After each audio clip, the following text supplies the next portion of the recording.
I just had a little flashback to like the feeling on the last day of school that I would have when me and the boys would all just sit there together and just hype each other up. Because now we'd have like a whole 2 months where you could do nothing but just play video games, right? I just remember all those times that we'd be on group calls, either like hyping each other up because we're about to like take each other's bed in bed wars like on Minecraft, or we'd just be shit talking each other's existence for hours a day just because like he just messed up a play. I don't exactly regret every single moment that I did that, right? It was sometimes pretty enjoyable, but I absolutely regret every single hour that I just played games solo. Because here's like a little insider's tip that I just want to give to you as like a YouTuber. As a YouTuber, you're supposed to have some sort of achievement, some stories that you'd like to tell your audience, right? To captivate them. Well, honestly, looking back from when I was like 9 to 13, like I'm 14 right now, I really have like no stories to tell from then. I put every single waking moment that I had into either playing video games solo or like a little bit with my friends, that I just don't have anything to talk about. Like when I look back to my childhood from like 9 to 13,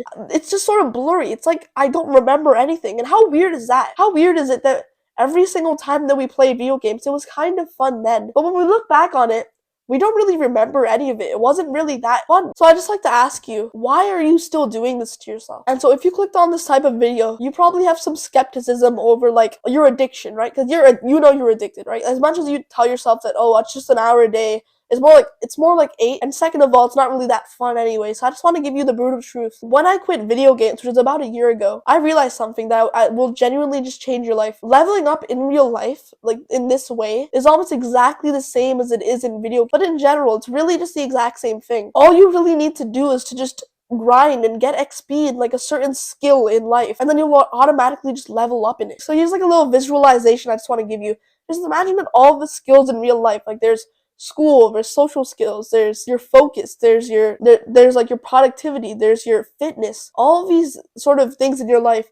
You can think of them almost like skills in a video game at this point. And in order to level up in video games, you need XP, right? Well, you can get XP in real life just as you do in video games. And so what I want you to think is and here's something I want you to think about. What if you took all this time you were playing solo and you put it into playing in real life? You started leveling up in real life. Because you're not a casual gamer anyways too either. You're like a hardcore gamer. You are genuinely like somebody who nobody can really compete, right? Like in your friend group, you're probably one of the best at the games that you play, because you're not just a casual, you go all in. You understand the grind. You understand how it works to level up, to look at tutorials on how to do the certain skill better, and then to implement that and then practice it. That's exactly how it works in real life. Like as a former gamer myself, as somebody who played video games for 12 hours a day, you're not missing out on anything by just leveling up in real life, because it's the exact same thing. And so what exactly is stopping you from just getting rid of this addiction, from playing the game of real life? Well, you might be thinking, oh, it's my friends, so I play it because of these guys. I play it because of my friends. Just think about this for a second. When I quit video games as a hardcore gamer myself, just like you,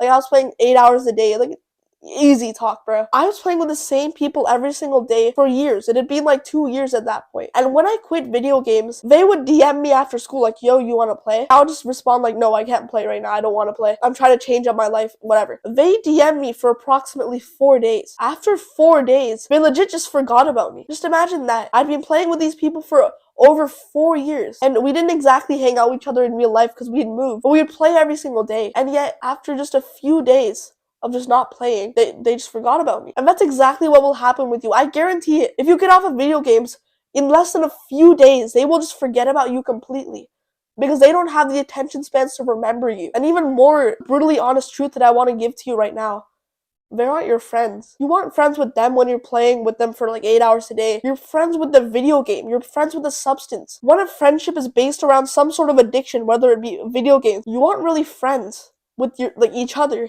You're just friends with a video game, and so you can complement each other. You aren't actually friends with these people. You haven't connected with them that well. You're probably a pussy, so you're not gonna actually take what I'm saying seriously, but you aren't friends with them. They aren't friends with you. You're just friends with the substance. And so I want you to realize is that it's time for you to take a step away from this addiction, from this substance that's been addicting you for years on end. Because these substances have been meticulously designed to take away all the energy that we have to build skills in real life. Because these people who have designed these games, they know exactly how the mind of a guy works. He knows that you're probably gonna enjoy playing games with weirdly grotesque woman in them. He knows that inside of us we have this drive to compete with each other, to be better than each other. And so they design these video games so that they're as addicting as possible to like our little monkey brain, to achieve things in real life with fellow guys. These like weird skinny engineers at these corporations have taken all of your drive, have taken all of these sort of natural desires that you have within yourself, and they've just funneled you into this addiction of video games instead.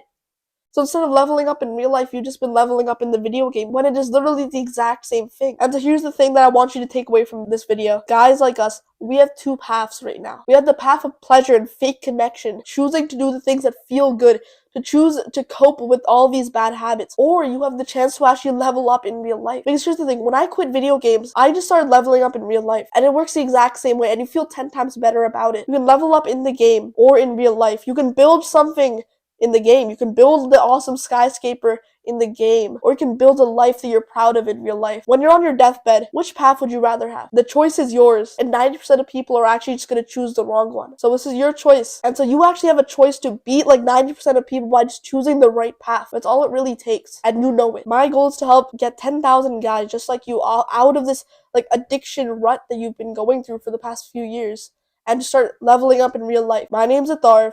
See you soon.